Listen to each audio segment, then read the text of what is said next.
I've got to be honest, I have never played a Metroidvania game before. So when I bought my copy of Metroid Dread, I was a bit skeptical. But I'm glad I did, because Metroid Dread is a very fun game. You should stop this review and go buy it now. Metroid Dread is a fast-paced game that takes place in the Metroid universe. If you are like me and are new to the Metroid universe, well, you play as the role of this bounty hunter called Samus Aran. There's a genre of games named after this game and Castlevania called Metroidvania. In Metroidvanias, you have to participate in fast-paced combat and dungeon exploration.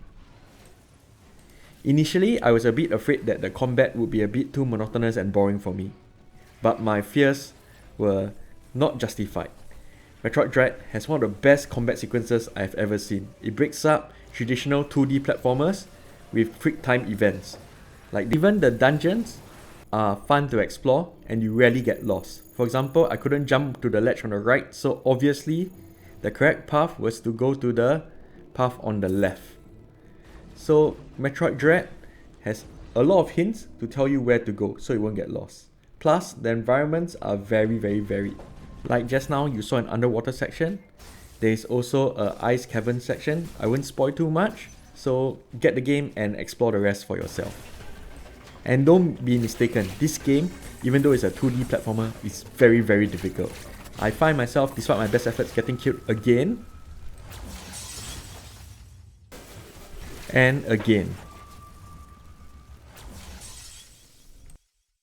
Let's not forget that this game introduces this killer robot called the Emmy, which will follow you wherever you go and attempt to kill you with one hit if you get caught. You are given a very short window to counter, but you fail that window, you die. Like here I am trying to escape the Emmy and trying to trick him, but I get caught and I miss the counter with the bright flashing light and it's over for me. Now, the enemies cannot be killed by normal weapons, and even in moments where I have special weapons and have the upper hand against the enemies, it's still a very tense moment, as the wait to charge out the weapon is very intense, I would say. Most Metroidvania games have very light stories, but I found the storyline for Metroid Dread to be quite serviceable, even though I have never played a previous Metroid game.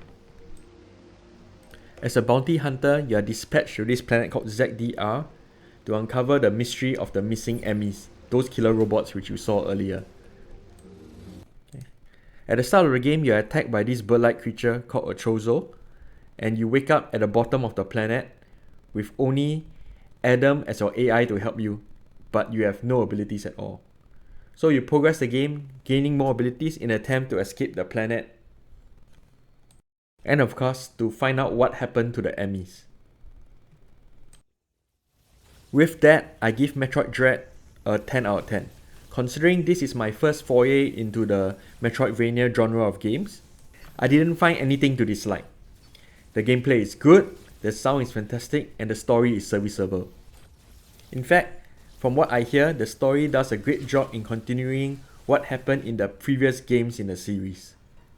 I really hope you do enjoy Metroid Dread, even though you have never played this genre of games before like I have.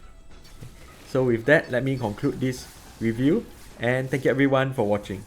Have a nice day and have a good Christmas.